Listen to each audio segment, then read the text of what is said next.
नमस्कार, बहुत स्वागत है आपका सुप्रभात मध्य प्रदेश खबरों के साथ मैं हूं रीनू। चलिए सबसे पहले देखते हैं टॉप 50 खबरें।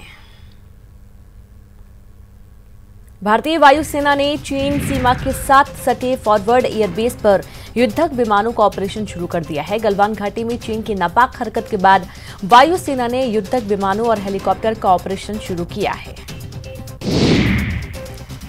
पीएम अब ऐप्स के मामले में भारत को आत्मनिर्भर बनाने में जुट गए हैं। मोदी ने शनिवार को कहा कि वो आत्मनिर्भर भारत ऐप इनोवेशनल चैलेंज लॉन्च करने जा रहे हैं और हमारे युवा आगे आएं और ट्विटर, फेसबुक और टिकटॉक जैसे भारतीय ऐप बनाएं। प्रधानमंत्री नरेंद्र मोदी ने अमेरिका के 244वें स्वतंत्रता दिवस पर राष्ट्रपति डोनाल्ड ट्रंप और वहां के लोगों को बधाई दी। पीएम मोदी के इस संदेश पर ट्रंप ने शुक्रिया कहा। विश्व स्वास्थ्य संगठन ने कोरोना से निपटने के प्रयासों के लिए भारत सरकार की सराहना की, लेकिन दुनिया की नोडल स्वास्थ्य एजेंसी ने भी यह कहा कि भारत को महामारी के डेटा पर भी ध्यान देना चाहिए। केंद्र सरकार और राज्य सरकारों के तमाम प्रयासों के बावजूद देश में कोरोना वायरस का संक्रमण तेजी से फैल रहा है। देश में पिछले 24 घंटों में कोरोना के 22,755 मामले सामने आए हैं। वहीं 24 घंटे में 610 लोगों की कोरोना वायरस से मौत हुई है। देश भर में कुल केसों की संख्या 6,72,644 हो गई है। अब तक इस बीमारी से मरने वालों की संख्या 19,279 है। फिलहाल कोरोना वायरस के 2,44,740 केस एक्टिव हैं, तो वहीं 4,08,625 मरीज ठीक हो चुके हैं। सीएम शिवराज आज सुबह दिल्ली होंगे रवाना। मंत्रियों के विभाग बंटवारे पर फंसा पेच। केंद्रीय नेतृत्व के साथ साथ सिंधिया से भी हो सकती है मुलाकात। विभागों के बंटवारे को लेकर पेंच फंस गया है। सीएम शिवराज सिंह चौहान दिल्ली में केंद्रीय नेतृत्व से करेंगे चर्चा। विभागों के बंटवारे पर अब दिल्ली में ही लगेगी मुहर। सिंधिया कई महत्वपूर्ण विभागों की कर रहे मांग, जबकि शिवराज जनता से सीधे जुड़े विभागों को अपने पास रखना चाहते हैं। मंत्रिमंडल विस्तार के बाद अभी तक विभागों का बंटवारा नहीं हुआ। उपचुनाव में बीजेपी को घेरने के लिए कांग्रेस बनाएगी चक्रव्यूह। आज और कल लगातार 2 दिन चक्रव्यूह रचना को लेकर होगा मंथन और पार्टी के दिग्गज नेता पीसीसी दफ्तर में करेंगे मंथन। 2 दिन की रणनीति के बाद चुनाव अभियान का होगा आगाज। 7 जुलाई से कांग्रेस के उपचुनाव अभियान की होगी शुरुआत। कमलनाथ उज्जैन में महाकाल के दर्शन के साथ करेंगे शुरुआत। उज्जैन के बाद धार के बदनावर में करेंगे चुनावी सभा को संबोधित। कार्यकर्ताओं के साथ बैठक कर करेंगे जनसंपर्क। बंगला खाली कराए जाने और नोटिस मिलने पर पूर्व मंत्री पीसी शर्मा ने कहा कि हम भी विधायक हैं, लिहाजा सरकार को अल्टरनेट व्यवस्था करनी चाहिए। जब तक नई व्यवस्था नहीं बनती है तब तक बंगला खाली नहीं करेंगे। उपचुनाव के लिए ग्वालियर विधानसभा में बीजेपी की वर्चुअल रैली आज प्रदेश अध्यक्ष बीडी शर्मा और मंत्री प्रद्युमन सिंह रैली को संबोधित करेंगे।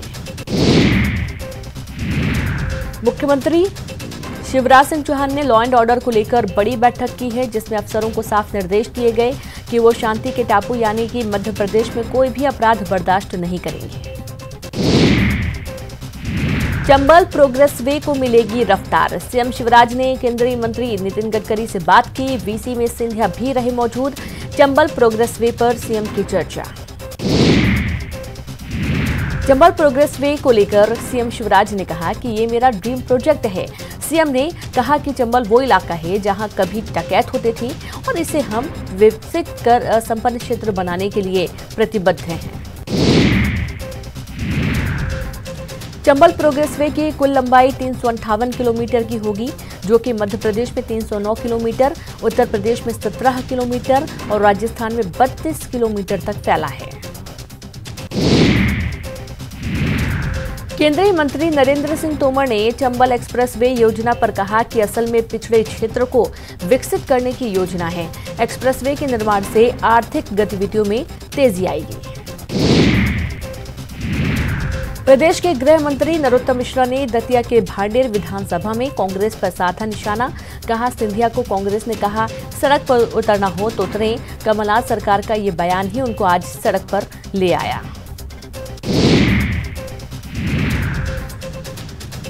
ग्वालियर में मंत्री इमरती देवी का बयान, टाइगर जिंदा हैं तो हम जैसी शेरनियां भी जिंदा हैं। जब सिंधिया सड़क पर उतरे तो इनकी सरकार गिर गई। कैबिनेट में जगह पाने वाले मंत्री हरदीप सिंह डंग ने कहा है कि अब कांग्रेस के पास कपड़े फाड़ने के अलावा कुछ नहीं है। डंग ने मंत्री बनने के बाद बाबा महाकाल के दरबार में हाजिरी देने के बाद मंदसौर पहुंचे। विधायक रामेश्वर शर्मा को प्रोटेम स्पीकर नियुक्त किया गया। जगदीश देवड़ा के मंत्री बनाए जाने के बाद शर्मा को ये जिम्मेदारी मिली है। पेट्रोल डीजल की बढ़ती कीमतों के खिलाफ युवा कांग्रेस के कार्यकर्ताओं ने किया भोपाल में प्रदर्शन। सीएम को साइकिल भेंट करने के लिए जबलपुर से भोपाल पहुंचे थे प्रदर्शनकारी। बीजेपी एमएलए अजय बिश्नोई ने सीएम शिवराज को लिखा पत्र। मंत्रिमंडल में महाकौशल और विंध्य की उपेक्षा का किया जिक्र। खत से प्रदेश की गरमाई सियासत। प्रदेश में बिश्नोई ने जबलपुर और रीवा की जनता की पीड़ा का जिक्र किया, तो वहीं इससे पहले उन्होंने सोशल मीडिया में पोस्ट लिखकर मंत्रिमंडल में जगह नहीं मिलने पर नाराजगी जताई थी। बैतूल के गुरुवा गांव के पास आदिवासियों ने वन विभाग के खिलाफ किया चक्काजाम में भाजपा के कई नेता भी हुए शामिल। वन विभाग पर लगाया अत्याचार करने का आरोप। कुवैत से भारतीयों को लेकर इंदौर पहुंची special flight. Vande Bharat mission के तहत 154 लोगों की हुई वतन वापसी। इंदौर के 52 यात्रियों को होटल में किया गया क्वारंटाइन। बाकी यात्री अपने अपने शहरों के लिए रवाना। मध्य प्रदेश के प्रशासनिक महकमे में बड़ी सर्जरी। 7 आईपीएस और 5 आईएएस अधिकारियों के हुए तबादले। भोपाल क्राइम ब्रांच के एएसपी निश्चल झारिया पहुंचे पुलिस मुख्यालय। गोपाल धाकड़ होंगे भोपाल क्राइम ब्रांच के पुलिस अधीक्षक। महाराष्ट्र के जलगांव के पूर्व सभापति की हत्या का आरोपी इंदौर से गिरफ्तार। पूर्व सभापति पाटिल की 17 जून को कर दी गई थी हत्या। आरोपी कार्तिक को द्वारिकापुरी थाना पुलिस ने इलाके में चालू के साथ घूमते किया गिरफ्तार। सागर के समनापुर शाहजू में राशन वितरण में गड़बड़ी से नाराज ग्रामीणों ने सेल्समैन को घेरा। खाद्यान्न पर्ची होने के बाद भी राशन नहीं देने का आरोप। आला अधिकारियों ने मौके पर पहुंचकर ग्रामीणों को कराया शांत। सीधी से गुजरने वाली नेशनल हाईवे 39 सीधी सिंगरौली राष्ट्रीय राजमार्ग पर गड्ढे ही गड्ढे। 8 सालों से चल रहा 4 लेन का निर्माण प्रशासन की लापरवाही का सबसे बड़ा नमूना। कांग्रेस ने लगाया भ्रष्टाचार का आरोप। नेशनल हाईवे 39 में इतने बड़े बड़े गड्ढे हैं कि वो अब बन गए हैं तालाब, जिसमें इलाके की भैंसें लगा रही डुबकियां। भारी परेशानियों का सामना करते हैं यहां से गुजरने वाले मुसाफिर। पलरिया पहाड़ के घाटी में पहाड़ ढह गया, जिसका पूरा मलबा बीच सड़क में आकर गिरा। लेकिन प्रशासनिक लापरवाही की वजह से बीच सड़क पर मलबा आज भी पड़ा हुआ है। छतरपुर में नौगांव के भट्ट कृषि भंडार पर प्रशासन का छापा। मौके से भारी मात्रा में मिली एक्सपायरी कीटनाशक दवाइयां। एसडीएम और कृषि विभाग के अधिकारियों की मौजूदगी में जब्त की गई दवाइयां। छतरपुर में दिन दहाड़े ई रिक्शा चालक को बदमाश ने मारी गोली। गंभीर हालत में अस्पताल में किया गया भर्ती। रोहित खान नाम के बदमाश पर गोली मारने का आरोप। इंदौर के लसूड़िया इलाके के अरंडिया गांव के नाले में मिला महिला का शव। मृतका की नहीं हो सकी शिनाख्त। गला दबाकर महिला की हत्या की आशंका। लसूड़िया थाना पुलिस कर रही मामले की जांच। टीकमगढ़ में अचानक से अनियंत्रित होकर पलटी कार में सवार सभी लोगों को निकाला गया सुरक्षित। सीसीटीवी में कैद हुई पूरी घटना। कार पहले एक बोलेरो से टकराने से बची, लेकिन आगे जाकर वह सड़क किनारे रखी पानी की टंकी से टकराकर पलट गई। स्थानीय लोगों ने सभी को निकाला बाहर।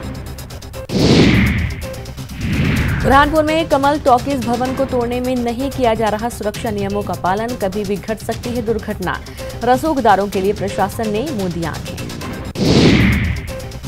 शाजापुर में बीजेपी सांसद का दिखा अनोखा अंदाज। सड़क किनारे जूता पॉलिश कर रहे मजदूरों का जाना हालचाल। इन लोगों को जल्द मिलेगी आर्थिक मदद। 10वीं बोर्ड के आए नतीजे में सीहोर के 2 गुदरी के लाल ने किया कमाल। होटल में मजदूरी करने वालों के बड़े बेटे आयुष ने प्रदेश की मेरिट सूची में बनाई 7वीं रैंक। तो वहीं लक्ष्मण सिंह के छोटे बेटे अंकित कटारिया ने जिले की मेरिट सूची में प्रथम स्थान अर्जित किया। अंकित की मां भी करती है दिहाड़ी मजदूरी।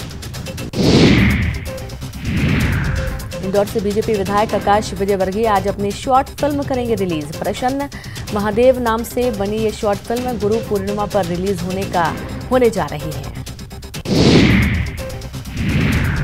प्रसन्न महादेव नाम के इस शॉर्ट फिल्म के निर्माता हैं आकाश विजयवर्गीय। फिल्म महादेव की भक्ति और उनकी महिमा पर आधारित है। कोरोना काल में अब भी ऐसे लोग हैं जो कोरोना वायरस को हंसी खेल समझ रहे हैं। ऐसे लोगों को मास्क पहनने का संदेश देते हुए अमिताभ बच्चन ने अपने इंस्टाग्राम अकाउंट पर एक मजेदार कविता शेयर की है। अमिताभ बच्चन की इस कविता को सोशल मीडिया पर खूब पसंद किया जा रहा है और इनके इस पोस्ट को कुछ ही मिनटों में लाखों लोग लाइक और शेयर कर चुके हैं। कविता में रायपुर और जबलपुर का भी जिक्र किया गया है। आज गुरु पूर्णिमा है और आज के दिन महर्षि वेद व्यास का जन्म भी हुआ था और इसलिए इसे व्यास पूर्णिमा भी कहते हैं। इस दिन से ऋतु परिवर्तन भी होता है और इस दिन शिष्य द्वारा गुरु की उपासना का विशेष महत्व भी है। कोरोना का साया गुरु पूर्णिमा उत्सव पर भी पड़ा। 90 साल में पहली बार खंडवा के दादाजी धाम पर नहीं पहुंचेंगे श्रद्धालु। धाम पर गुरु पूर्णिमा के दिन पहुंचे हैं लाखों भक्त। पिछले 90 साल से आज भी दादाजी धाम पर जलती है गुरु शिष्य परंपरा की अखंड ज्योत, जिनके दर्शन मात्र से लोगों की मनोकामना हो जाती है पूर्ण। लेकिन इस साल प्रशासन ने पहले ही कर रखी है दादाजी धाम की चारों तरफ से बैरिकेडिंग। आज एक बार फिर से चंद्र ग्रहण लगने जा रहा है। पिछले एक महीने में ये तीसरा ग्रहण है और इस बार भी चंद्र ग्रहण पिछली बार की तरह उप छाया चंद्र ग्रहण है। धार्मिक कार्यों पर इस प्रकार के चंद्र ग्रहण को कोई प्रभाव नहीं होता है और न ही इसके मकसूद तक मान्य होते हैं।